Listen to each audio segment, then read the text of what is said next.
Hello friends, welcome to my another blog.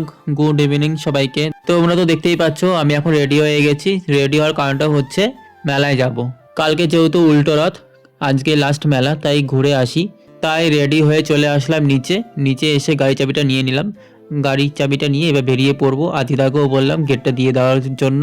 Already সন্ধে সন্ধে হয়ে গেছে, প্রায় 7:30টার মতো বাজে। স্বাস্থ্যোন্নতি রথের মেলায় প্রতি বছরই যাই, কিন্তু এই বছর একটু বেশি লেট হয়ে গেল। প্রথম দিন প্রীতম আমাকে ফোন করেছিল যাওয়ার জন্য, বলছিল মাঠে, কিন্তু যাইনি আমি। তার কারণটা তো তোমরা সবাই জানো। প্রথম দিন রথ টানা, তারপরে সন্ন্যাসী বাজারে গেছিলাম, তারপর বাড়ি চলে গেছিলাম, তারপরেও ফোন করেছিল। আমি বলেছিলাম অন্যদিন যাওয়ার জন্য, ও বলছে যে আজকে রাতে দীঘায় যাবে ঘুরতে। তারপরে আর কোনো যোগাযোগ হয়নি। তারপরে আর কি চলে আসলাম রথের মেলায়। রথের মেলায় এখানে এসে সবার আগে গাড়িটাকে এক জায়গায় পার্কিং করে নিলাম। তারপরে চলে আসলাম, এটা হচ্ছে এন্ট্রি গেট।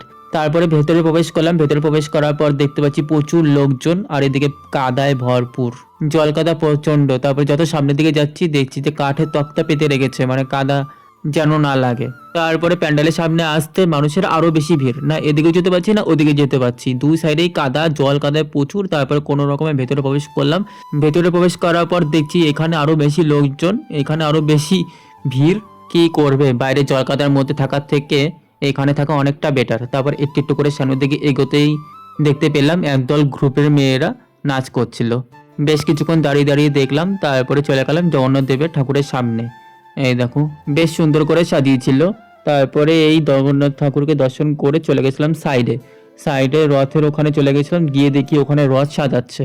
কালকের জন্য রেডি করছিল। কালকে যেহেতু উল্টো রথ, মাসির বাড়ি থেকে নিজের বাড়িতে ফেরার পালা, তাই রেডি করছিল। এই দেখো বেশ সুন্দর করে সাজাচ্ছিল। আসার পথে যেরকম সুন্দর করে সাজিয়েছিল, আর যাওয়ার পথেও ভালো করেই সাজাচ্ছে। এইখানে আবার মহাপ্রসাদের ভোগের ব্যবস্থা করা ছিল, যারা যারা কিনতে চাইছিল তারা তারা কিনে নিচ্ছিল। চলো এবার এখান থেকে বেরোনো যাক, অনেকক্ষণ ধরেই এখানে রয়েছি। বাইরের দিকে যেই যাব অমনি দেখি ভিড়, মানে বেরোতেই পাচ্ছি না, প্রচণ্ড ভিড়। যখন ভেতরে প্রবেশ করছিলাম তখনও ভিড় ছিল, আর এখন বেরোতে যাব তখনও ভিড়। কি যে জানলার মধ্যে পড়েছি, এই দেখো কত লোক দাঁড়িয়ে আছে লাইন দিয়ে।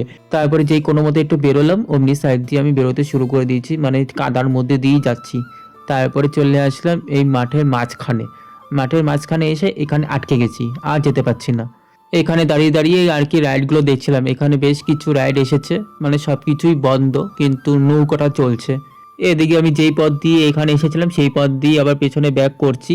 তারপরে চলে আসলাম এই ককটেল কাউন্টার। এখানে এই ককটেল কাউন্টারটা আমার ভালো লেগেছে, বিশেষ করে লাইটিংগুলো।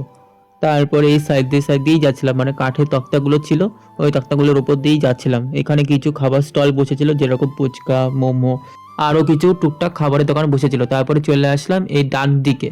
ডান দিকে কিছু গেম খেলার দোকান বসেছিল, ওইগুলোকে ইগনোর করে চলে আসলাম বই দোকানে। এখানে কলেজ স্ট্রিট থেকে একটা বই স্টল এসেছিল, ওই বই দোকানে গেলাম। যাওয়ার পর আমৃত্যু ভালোবাসি তোকে, ওই বইটা একটু খুলে দেখছিলাম, কিন্তু আমার ওই বইটা ভালো লাগেনি।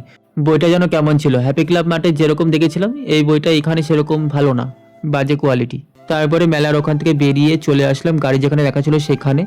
এখান থেকে এবার বাড়ি পথে রওনা দিই। চলো বাড়িতে চলে আসলাম, এই দেখো চলে এসেছি বাড়ি।